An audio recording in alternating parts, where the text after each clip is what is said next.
18절 말씀 되겠습니다. 야고보서 1장 1절에서 18절 우리 찾아서 한번 교독하시겠습니다. 제가 먼저 1절을 봉독에 올리겠습니다. 하나님과 주 예수 그리스도의 종 야고보는 흩어져 있는 12지파에게 문안하노라. 너희가 여러 가지 시험을 당하거든 온전히 기쁘게 여기라. 이는 너희 믿음의 시련이 인내를 만들어내는 줄 너희가 알미라.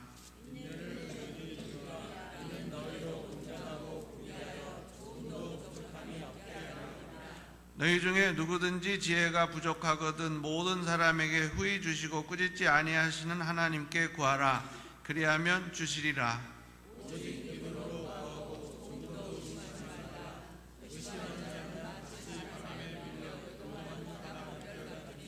이런 사람은 무엇이든지 주께 얻기를 생각하지 말라.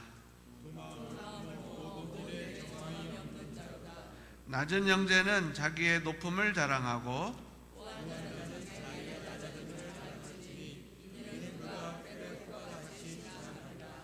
해가 돋고 뜨거운 바람이 불어 풀을 말리면 꽃이 떨어져 그 모양의 아름다움이 없어지나니 부한 자도 그 행하는 일에 이와 같이 쇠잔하리라.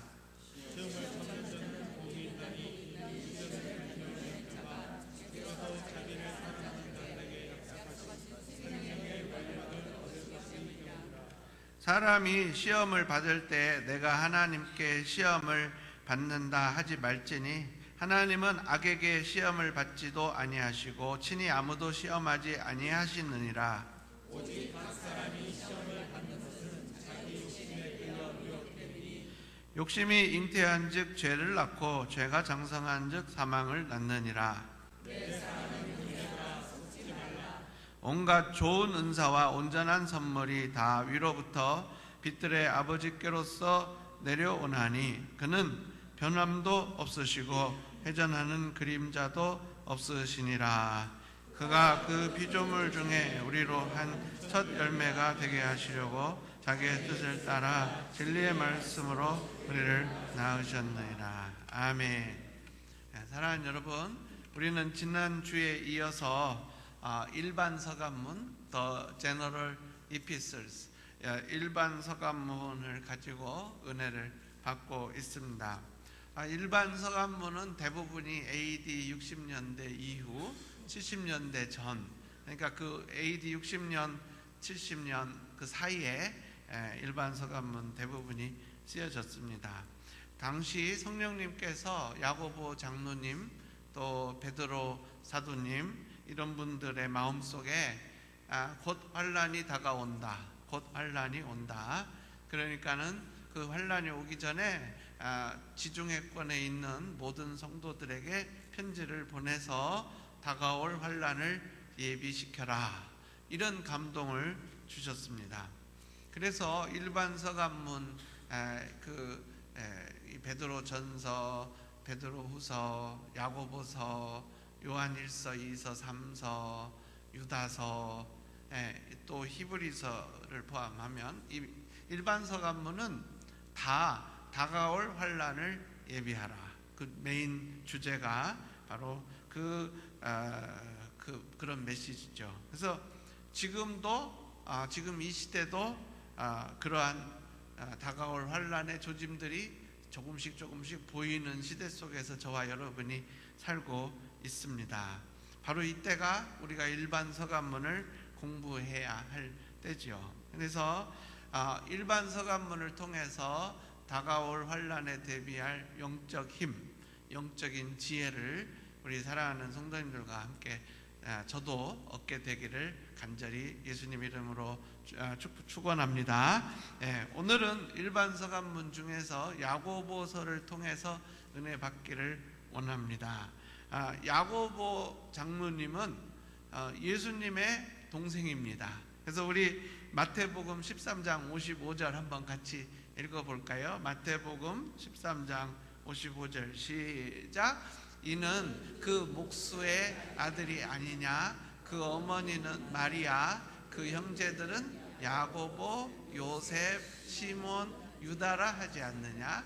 그리고 그 밑에 보면 그 누이들은, 그러니까 예수님이 브라더가 몇 명이었죠? 몇 명? 4명. 시스터는 적어도 2명 이상. 그래서 우리 예수님이 어머니 마리아, 그 다음에 남동생 4명, 야고보, 요셉, 시몬, 유다, 그리고 시스터들. 그러니까 예수님 자신까지 포함하면 몇 명을 먹여 살려야 했어요? 8명. 그러니까 예수님 고생 많이 하셨죠. 그래서 이제 우리 예수님이 목수의 아들이니까 목수잖아요. 그래서 동네 목수인데 우리가 생각하는 그런 목수가 아니더라고요. 제가 이스라엘 가서 보니까 거기는 나무가 없잖아요. 그러니까 목수 일보다는 석수 일이 훨씬 많더라고요. 그러니까 우리 예수님 그 아침 일찍 일어나셔서 그 한 5km 떨어진 그 동네까지 걸어서 일하러 가셔가지고 거기서 하루 종일 일하셨어요. 예, 나사렛은 인구가 1000명밖에 안 되고 저기 5km 밖에 있는 세포리스라는 도시는 인구가 2만 명이었거든요. 그러니까 일자리가 그쪽에 세포리스 쪽에 굉장히 많았죠. 그래서 우리 예수님이 저렇게 열심히 어머니 그리고 남동생 4명, 그 다음에 시스터 적어도 2명을 먹여 살리셨어요. 그래서 이 야고보는 우리 예수님 덕분에 자기가 편하게 지냈죠. 그러다가 우리 예수님이 이제 제자들을 만드시고 공생의 활동을 하시는 동안 어머니하고 둘이 형님 잡으러 많이 쫓아다녔어요. 그러니까 형님 잡으러, 왜 야고보는 형님을 그렇게 잡으러 다녔을까요? 그 이유는 간단해요. 자기가 일 안 하려고. 그렇게 해서 야고보가 이제 어머니하고 같이 예수님 잡으러 많이 돌아다녔는데 결국 다락방에서 오순절날 어머니하고 같이 야고보가 성령을 받았습니다. 참 놀라운 일이죠. 성령을 받고 보니까 우리 예수님에 대한 생각이 바뀌어진 거예요. 그래서 우리 1장 1절 다시 같이 한번 읽어봐요. 거기 뭐라고 돼 있죠? 하나님과 주 예수 그리스도의 종 야고보. 그러니까 자기 형님을 뭐라고 불러요? 하나님이라고 부릅니다. 자기 형님인데 같이 맨날 형 하고 따라다녔잖아요. 근데 그분을 누구라고 불러요? 하나님과 주, 저 주라는 글자가요, 저게 하나님이라는 뜻이에요. 하나님 아버지와 바로 하나님이신 예수 그리스도의 종이다, 이거죠. 그래서 이 야고보 장로님은 어느새 예수님의 동생이라고 해가지고 예루살렘 교회의 지도자가 되셨어요. 그러니까 예루살렘 교회의 CEO, 담임 목사가 베드로인 줄 여러분들이 알고 계시는데 실은 야고보 장로님이 예루살렘 교회의 총책임자셨습니다. 그래서 우리 사도행전 21장 18절 한번 보시면 이렇게 나와 있습니다. 사도행전 21장 18절 우리 같이 한번 읽어요. 여기에 야고보 장로님이 예루살렘 교회의 총지도자라는 게 나오죠. 자, 같이 읽어요. 시작. 그 이튿날 바울이 우리와 함께 야고보에게로 들어가니 장로들도 다 있더라. 아시죠? 야고보가 우두머리가 됐죠.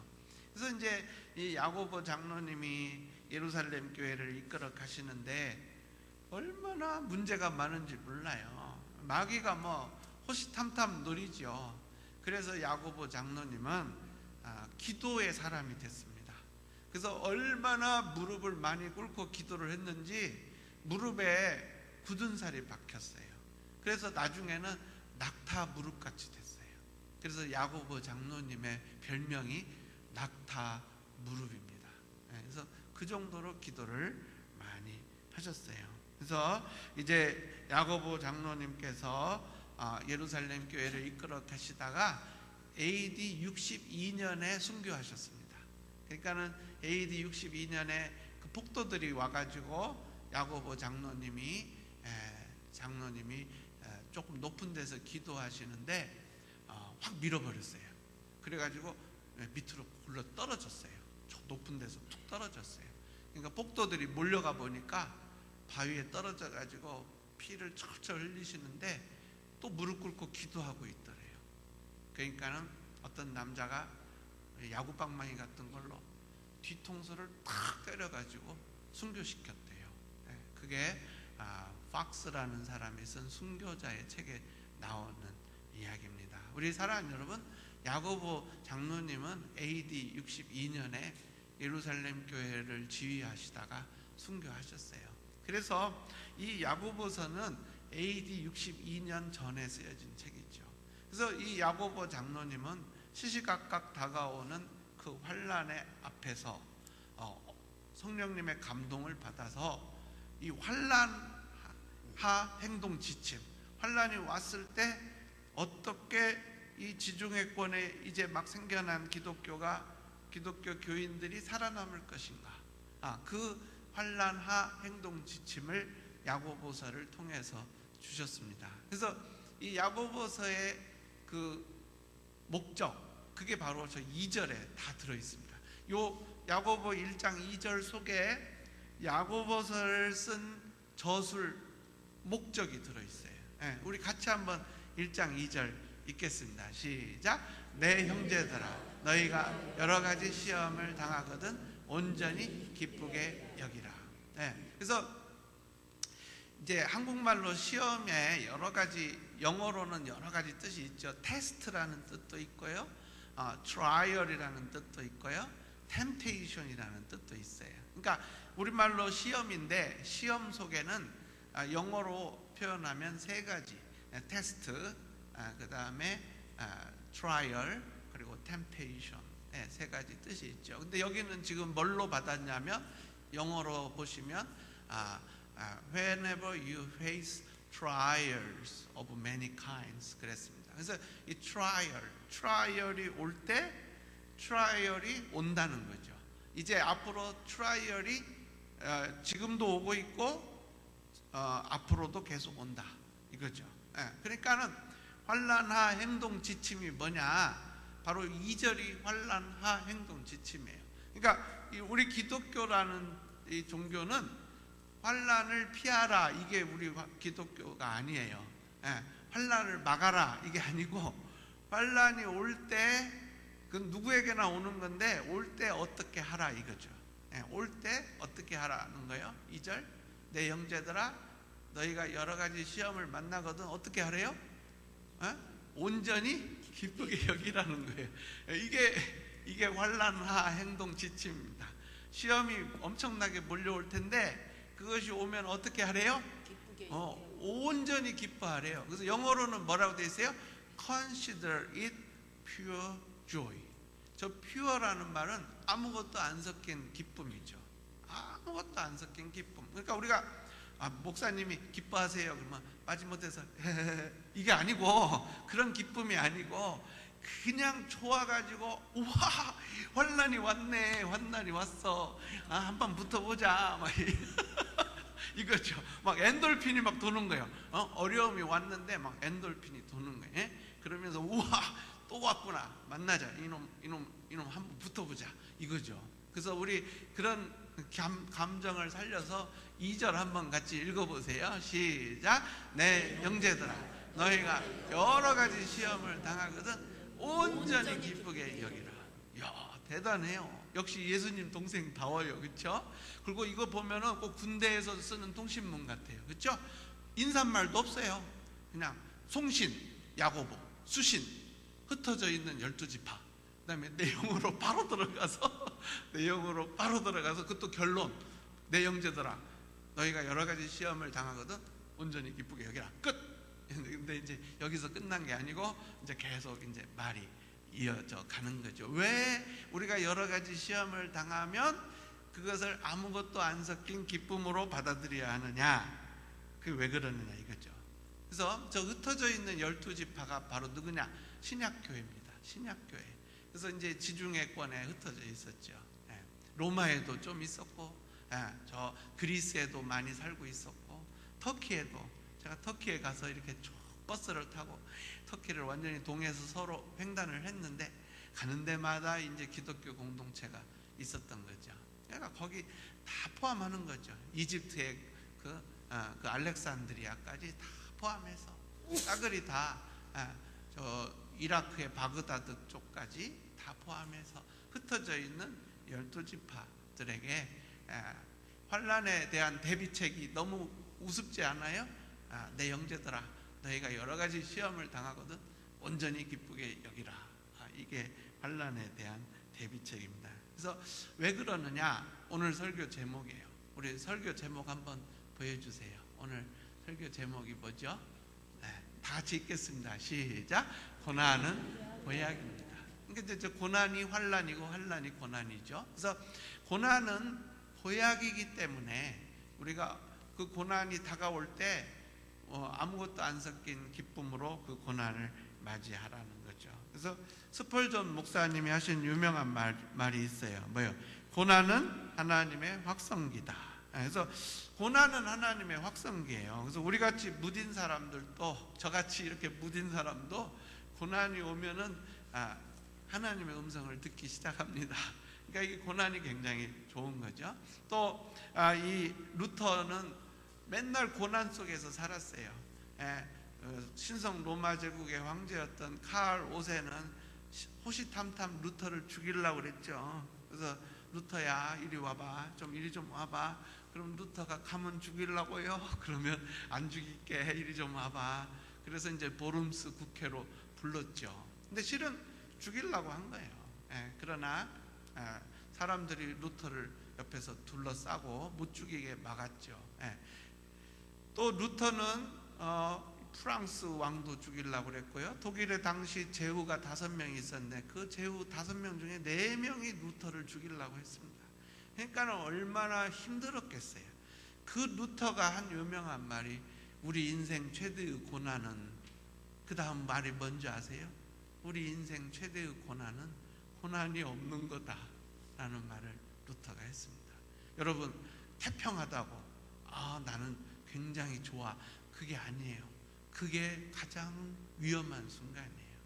고난이 없다고 생각하는 사람은 참, 그 사람은 이 변화가 없는 거죠. 신앙생활에 성장이 없어요. 그래서 하나님은 우리에게 고난을 통해서 다가오십니다. 그래서 이 고난이 보약이 되는 첫 번째 이유는 하나님과 가까워져요. 저는 옛날에 한번 박사학위 받고 첫 직장에 갔더니 그 박사 한 100명을 지휘하는, 군대로 치면은 한 별 2-3개 되는 사람이 저를 이렇게 핸드픽 해가지고 데리고 갔어요. 그러니까 엄청 첫 출발이 좋았던 거죠. 이게 막 그거 별 2-3개짜리가 저를 탁 픽업해가지고 자기 부관으로 쓰니까 저는 이제 내 출세는 이제 나타났다. 이제 그렇게 생각했죠. 그랬는데 그분이 저번에 그 누구죠? 북한의 그 장성택 처형되듯이 쫙 잘리니까 그 사람 밑에 있는 라인이 전부 추풍 낙엽처럼 팍팍팍팍 잘리는데 저도 그냥 거기서 같이 그냥 날아갔어요. 저는 그렇게 무서운 줄 몰랐어요. 정치라는 게 그렇게 무서운 줄은 꿈에도 몰랐어요. 그래갖고는 이제 바로 회사에서 통보 받았죠. 2달 후까지 책상을 비워주세요. 얼마나 힘들었겠어요. 돈을 계산을 해보니까 제가 이 봉급을 못 받으면 이 굶어 죽을 사람이 우선 저 최사무가 굶어 죽을 거고, 그 다음에 우리 딸 둘이 굶어 죽을 거고, 또 부모님, 저희 아버지 어머니도 그때 미국에 오셔서 같이 살았거든요. 그러니까는 이거 큰일 났더라고요. 이거 나 하나 죽는 건 별 상관이 없는데 이게 계속 이게 5명이나 걸려 있으니까 그때는 제가 주님께 다가가지 않을 수가 없더라고요. 그래서 그때 제가 지나놓고 보니까 그 2달, 그 6월, 7월 2달이 제 인생에서 우리 하나님과 허니문 기간이었어요. 참 신기하죠. 정말 어디에 한 군데 하소연할 데도 없고 어려운 그 상황 속에 지금 뒤돌아보면 그리 다시 돌아가고 싶어요. 그러니까 그 찬양 있잖아요. 나는야 친구 대신 하나님과 푸른 초장 한없이 거니네. 그 찬양만 부르면요 저는 그때가 생각나요. 맞아 그 6월, 7월 2달 동안 내가 하나님하고 같이 걸어 다녔지. 그러니까 이 고난이요, 아까 스펄전 목사님 말이 맞아요. 귀머거리도 알아듣게 하는 확성기다. 하나님의 확성기다. 이 고난을 통해서 하나님하고 얼마나 친밀해지는지요. 그때 알았어요. 우리 하나님은 날 사랑하시는구나. 세상 사람들은 다 미워해도 내 보스를 자른 그 사람들은 나를 빨리 하루라도 빨리 없애려고 몸부림을 치는데, 그 사람들은 나를 미워해도 나는 하나님이 사랑하시는구나. 그걸 그 기간 동안에 확실히 알게 됐어요. 그래서 우리 사랑하는 여러분, 하나님과 사귐이 없으면요, 그 사람은 지옥 가요. 아무리 주일날 예배당에 와서 이렇게 앉아 있어도 그 사람은 지옥 갑니다. 그게 어디 나오냐? 요한복음 17장 3절에 나오죠. 우리 같이 한번 요한복음 17장 읽겠어요. 시작. 영생은 곧 유일하신 참 하나님과 그의 보내신 자 예수 그리스도를 아는 것입니다. 그러니까 천국 가는 필요 충분 조건이 두 개예요. 누구하고 누구 알아야 해요? 아버지 하나님 알아야 하고요. 또 누구 알아야 해요? 아들 하나님 알아야 하는 거예요. 요거 모르면 천국 못 갑니다. 그런데 고난이 왜 좋냐? 왜 보약이냐? 바로 이 고난의 기간 동안에 아버지 하나님과 사귀게 되고 예수님과 사귀게 되기 때문에 이보다 더 좋은 보약은 없다. 그래서 우리 사랑하는 여러분, 고난을 통해서 우리는 하나님을 더 의지합니다. 정말 가난한 심령이 되는 거죠. 저도 막 그때는 이거 뭐 5명 먹고 사는 게 걸려 있으니까 막 기도했죠. 그때 하루는 주님이 커피를 마셔라. 그래서 복도에 나가서 이렇게 커피를 마시면서 그 복도 게시판을 보니까 거기에 제가 다니던 회사가 웨스팅하우스였는데 웨스팅하우스를 떠난 분들 이렇게 써져 있는 거예요. 그래서 웨스팅하우스를 떠난 분 누구요? 그래서 보니까 쭉 사람 그 이름이 써졌는데 거기에 중국 사람 이름 하나가 이렇게 팝업하더라고요. 밥, 루, 이렇게 임시죠. 밥, 루 이렇게 딱 써졌더라고요. 밥, 루 어디 사나 보니까 샌디에고에 산대요. 그래서 전화했죠. Is this Dr. Lu? 그랬더니 Yes. 그래요. 나는 여기 웨스팅하우스 연구소에 왔는데 이렇게 해갖고 잘렸다. 그랬더니 닥터 루가 저보고 바로 그러다. 야, 그나마 빨리 와. 내가 비행기표 보낼게. 빨리 와. 그래갖고는 제가 비행기표를 받아가지고 날아와서 결국 이제 샌디에고에서 연구소에 들어가서 밥 루 밑에서 일을 하게 됐죠. 저희 아버님하고 동갑이신 분이었는데 머리가 하얀 분인데 얼마나 저를 사랑해 줬는지 제가 그분 밑에서 많은 연구 생활을 하게 됐어요. 우리 사랑하는 여러분, 하나님을 더 의지하고 하나님의 도움으로 그 모든 그 과정들을 걸어가면서 우리는 하나님의 성품을 알게 돼요. 그래서 우리 그 하나님의 성품 중에 하나가 뭐냐? 바로 이 5절입니다. 1장 5절. 그래서 우리가 이 고난 중에 하나님 지혜를 주세요. 근데 하나님이 한 번도 거절을 안 하세요. 그래, 이렇게 지혜를 주죠. 그래서 우리 1장 5절 한번 같이 읽겠습니다. 시작. 너희 중에 누구든지 지혜가 부족하거든 모든 사람에게 후히 주시고 꾸짖지 아니하시는 하나님께 구하라. 그리하면 주시리라. 그러니까 그 환난 속에서 우리는 하늘의 지혜를 구하는데 하나님이 한 번도 거절을 안 하세요. 그렇게 해서 우리는 하나님의 성품을 하나씩 깨달아가는 거. 이게 엄청나게 도움이 되는 거예요. 그래서 이제 여기 이 야고보 장로님이 너무 헬라어를 기가 막힌 헬라어로 야고보서를 쓰셨어요. 그래가지고 많은 학자들이 이거 야고보 사도가 이렇게 헬라어 실력이 좋을 리가 없다. 그래서 야고보 사도님이 야고보 장로님이 썼다고 안 믿는 학자들도 많아요. 근데 저는 굳게 믿어요. 이거 야고보 장로님 쓰신 거 맞아. 왜냐하면은 이 내용이 낙탄 무릎이 아니고서는 쓸 수 없는 내용이거든요. 그래서 이제 이 14절인가요? 거기 한번 1장 13절 우리 같이 한번 가봐요. 야고보 장로님이 분명히 알았어요. 그러니까 시험에 근원이 어디냐? 하나님한테서도 오지만 마귀한테서 온다는 걸 알았죠. 그래서 참 어려워요. 우리가 어떤 시험을 당할 때 이게 하나님한테서 온 건가 마귀한테서 온 건가 그걸 분간해낼 수 있는 능력이 저와 여러분에게는 없어요. 욥의 경우를 보세요. 욥이 잘 살고 있는데 하나님이 사탄이가 오니까 괜히 사탄을 찝쩍거리시잖아요. 사탄아 저기 저 욥 봐라 기가 막히지? 그러니까 사탄이 뭐라 그래요? 에휴 하나님 뭐 그렇게 뭐 아들 많이 주시고 딸 많이 주시고 재산 많이 주니까 저 욥이 저러지요. 그거 확 빼서 보세요. 당장 욕할걸요? 그러니까 하나님 뭐라 그래요? 사탄이한테 한번 건드려 봐 그러시잖아요. 그러니까 우리가 고난을 당할 때 그게 하나님한테서 오는 건지 사탄이한테서 오는 건지 전혀 몰라요. 결국 욥은 막 자기가 하나님의 챔피언이 돼서 하나님을 위해서 싸우는 줄도 모르고 싸운 거죠.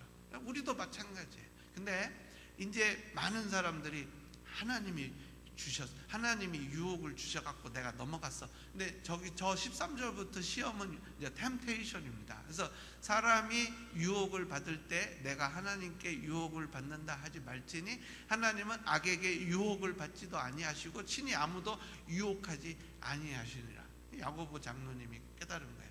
하나님은 절대 사람을 유혹하지 않는 분이다. 그러니까 우리가 되게 시험에 걸려서 시험이 들 때 뭐 때문에 시험에 드냐면 마귀가 주는 시험에 드는 첫 번째 지름길이 바로 저 14절입니다. 우리 14절 한번 같이 읽어요. 시작. 오직 각 사람이 시험을 받는 것은 자기 욕심에 끌려 미혹됩니다. 그러니까 내 안에 욕심이 있을 때 그 욕심을 타고 마귀의 유혹이 들어오는 거예요. 그래서 우리가 시험에 넘어가는 거죠. 그러니까 이 시험의 출처가 하나님이냐 마귀냐 이건 영원히 우리가 잘 못 푸는 숙제예요. 그러나 한 가지 분명한 건 우리에게 오는 시험은 두 곳에서 온다는 거예요. 하나님한테서도 오고 마귀한테서 오는 거죠. 그래서 이런 걸 우리가 자꾸 묵상을 하면서 시험 속에서 점점 깨달아가게 되겠어요. 그래서 한 가지 중요한 것은 저도 이제 시험을 많이 겪어봐서 알지만 마치 해가 이 구름 뒤에 숨어 있지만 해는 계속 있잖아요. 마찬가지예요. 우리가 시험 속에 들어갔을 때 자꾸 의심이 들어와요. 하나님이 나를 포기하신 거 아니야? 근데 그 구름 뒤에 반드시 태양이 있는 것처럼 나를 향한 하나님의 사랑은 절대 변함이 없다는 거. 그래서 우리 1장 17절 한번 읽어봅시다. 우리 같이 한번 읽어봐요. 저게 태양이 비록 구름에 가려서 안 보이는 것 같지만 그 뒤에 계신다는 거예요. 이걸 절대 잊지 마시길 바랍니다. 우리 같이 한번 읽겠어요. 시작. 온갖 좋은 은사와 온전한 선물이 다 위로부터 빛들의 아버지께로부터 내려오나니 그는 변함도 없으시고 회전하는 그림자 없으시니. 그래서 야고보 장로님이 여기서 천문학 용어들을 막 쓰세요. 근데 천문학적으로 보면은 이제 1월 성신은 변화가 없는 것처럼 보이잖아요. 그런데도 잘 보면은 여름의 별자리가 다르고 겨울의 별자리가 다르잖아요. 왜냐하면 이 지니스가 이렇게 회전하기 때문이죠. 그래서 우리가 태양 주변을 1년에 한 번씩 공전하니까 전체 우주가 빙빙 도는 것처럼 보이죠. 그런데 우리 하나님은 그것조차도 없다는 거예요. 어제도 오늘도 영원토록 나를 사랑하신다. 바로 그거죠. 그래서 그는 변함도 없으시고 회전하는 그림자도 없는 그 헤세드의 사랑으로 나를 사랑하신다는 거예요. 그러니까 여러분 정말 사면초가를 당하고 막 의사가 와가지고 뭐 여기가 고장났습니다, 저기가 고장났습니다, 뭐 차가 뭐 망가지고 그럴 때 추워도 하나님의 사랑을 의심하지 않는 저와 여러분 되기를 예수님 이름으로 축원합니다. 이게 굉장히 중요해요. 그래서 요 야고보서 1장 17절 그는 변함도 없으시고 회전하는 그림자도 없으시니라. 그 하나님이 나를 그 변함없는 사랑으로 사랑하신다. 요것만 하나 깨달아도 여러분은 고난대학을 수속적으로 받는 분들이 될 줄로 믿습니다. 그리고 이제 고난이 보약이 되는 두 번째 이유는 이웃을 사랑하게 돼요. 참 신기하죠. 그러니까는 제가 옛날에 그 디어 헌터라는 영화를 봤는데 이 사람이 월남에 가가지고 막 베트콩한테 잡혀가지고 막 권총에다 총알 한 발 넣어가지고 빙빙 돌려가지고 이렇게 그 쏘는 그 노름터에 끌려갔잖아요. 그래서 막 하는데 나중에 그러잖아요. 베트콩한테 총알 3발 넣어달라고 3발.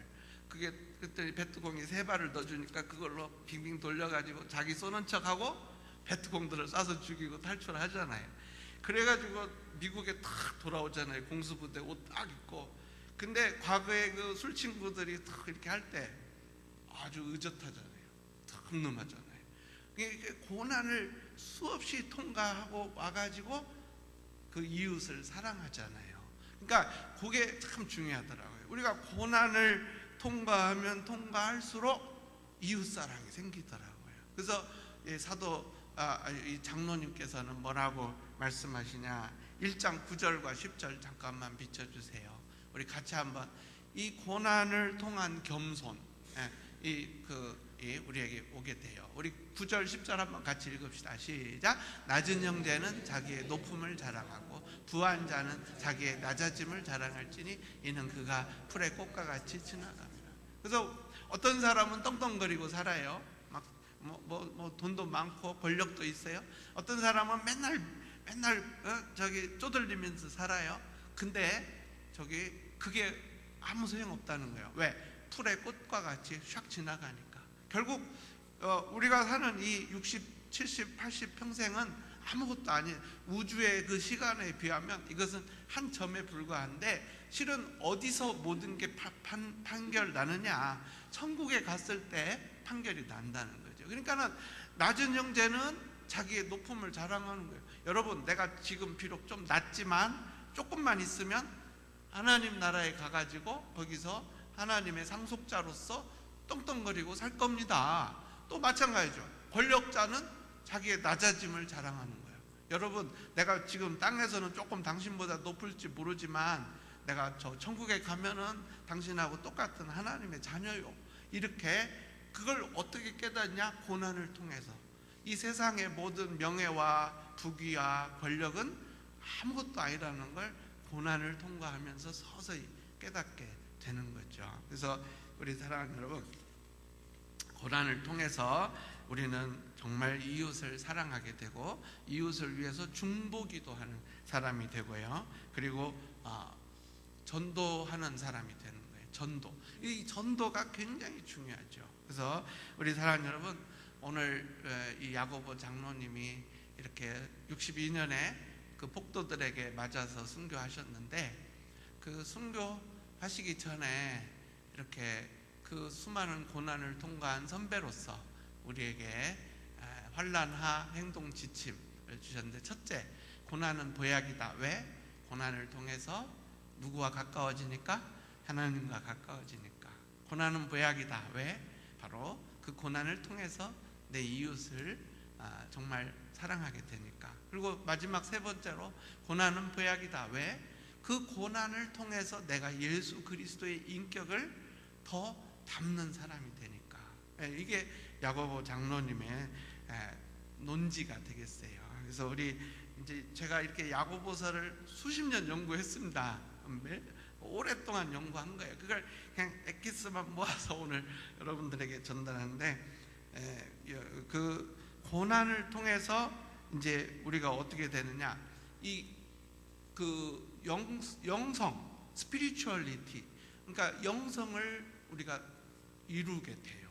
참 신기하죠. 그러니까 제가 고난을 안 겪었더라면 이 정도 영성의 사람이 됐을 텐데, 고난을 겪으면서 제 영성이 이렇게 깊어졌다. 근데 영성이 깊다는 것은 뭘로 표현할 수 있느냐? 바로 야고보 장로님은 1장 22절과 25절에서 그 영성이 깊다는 게 뭔지 이렇게 표현했습니다. 영성이 깊다는 게 뭐요? 바로 말씀을 실천하는 사람이 되는 거죠. 그래서 이렇게 맨날 듣기만 하고 실천 안 하는 사람을 야고보 장로님은 자신을 속이는 자라고 그렇게 설명했습니다. 그래서 우리가 이렇게 설교를 들을 때, 고난은 보약이다.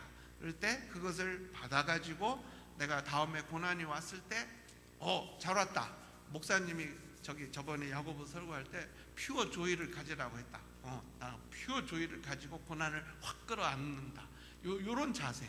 고난은 결코 나를 잘못되려고 주는 게 아니고 하나님한테서 왔든 마귀한테서 왔든 하여튼 일단 고난은 무조건 나를 하나님께 가까이 가게 하고, 고난은 나를 이웃을 사랑하게 만들고, 그리고 영성의 사람이 되게 한다.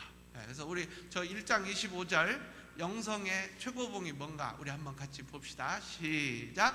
자유하게 하는 온전한 율법을 들여다보고 있는 자는 듣고 잊어버리는 자가 아니요 실행하는 자니 이 사람이 그 행하는 일에 복을 받으리라. 그래서 우리 사랑하는 여러분, 이제 고난이 오면은 엔돌핀이 확 도시길 예수님 이름으로 축원합니다. 그리고 이제 진짜 고난을 통해서 영성의 최고봉이 저 1장 27절의 보라색 글씨예요. 우리 이제 정말 그 사람이 예수님의 인격을 닮으면 어떤 단계까지 가느냐? 저 보라색. 시작. 자기를 지켜 새 속에 물들지 아니하는 것. 그것이 바로 고난의 최고봉이 되겠어요. 그래서 우리 사랑하는 여러분, 우리를 향해서 물밀듯이 지금 세속이 물결이 밀려오고 있습니다. 정말 감당하기 힘들 정도잖아요. 깜짝깜짝 놀랐잖아요. 근데 우리가 그 세속의 물결을 이겨내야 해요. 그것 때문에 주님이 자꾸 우리한테 고난을 주시는 거예요. 그러니까 우리가 그 고난이 올 때 결국에는 이제 하나님을 위해서 준비된 사람이 되는 거죠. 그러니까 그냥 가만히 두면은 그 사람 20년 지나도 그 모양이요. 그럴 때는 고난을 확 주셔가지고 6개월 내에 확 바꿔버리십니다. 그게 바로 하나님의 우리 훈련 방법이에요. 그래서 이제 고난을 통과할 때 어떤 결과가 일어나느냐? 왜 야고보 장로님은 기뻐하라고 그랬냐? 바로 그게 1장 3절에 그 해답이 나와 있습니다. 그러니까 이 야고보서 1장 3절이 야고보서 전체의 텔로스예요. 결론이죠. 우리 같이 한번 읽어요. 시작. 이는 너희 믿음의 시련이 인내를 만들어내는 줄 너희가 아니라. 그래서 성경은요, 끝까지 견디는 자, 그런 사람을 이기는 자라고 표현하고 있어요. 그래서 저와 여러분이 이제 어떤 일이 일어날지 우리 앞에 전혀 예측 불가능하잖아요. 그러나 한 가지 분명한 것은 지금 주님이 주시는 이 고난들을 통해서 우리는 끝까지 견디는 자가 될 줄로 믿습니다. 그래서 우리 옆에 분한테 한번 끝까지 견디세요 한번 해주세요. 시작. 끝까지 견디세요. 그러니까 이게 끝까지 가야 합니다. 뭐 중간에 나 이제 그만 크리스찬 그만할래, 확 불교로 가, 뭐 이러면 안 돼요. 그래서 끝까지 가셔야 나 테메킬라 갈버리게 그만 다닐래, 그럼 할 말 없지만 하여튼 그러면 안 돼요. 끝까지 가셔야. 그래서 1장 4절 왜 우리가 끝까지 가야 하느냐? 그 1장 4절에 나와 있어요. 같이 읽어요. 시작. 인내를 온전히 이루라. 이는 너희로 온전하고 구비하여 조금도 부족함이 없게 하려는. 고난이 오는 궁극적인 목적은 우리를 어떻게 만들기 위해서라요? 온전하고 구비해서 조금도 부족함이 없게 하려. 그래서 저 온전히 영어로 mature입니다. mature. 그리고 구비가 영어로 complete입니다. 그래서 mature하고 컴플리트한 사람이 돼서 주님이 어디다 투입해도 즉각 투입될 수 있는 다 준비된 사람을 만드시려고 저와 여러분에게 고난을 준다는 거예요. 우리 한번 하나님께 감사의 박수 올려드리겠어요. 할렐루야.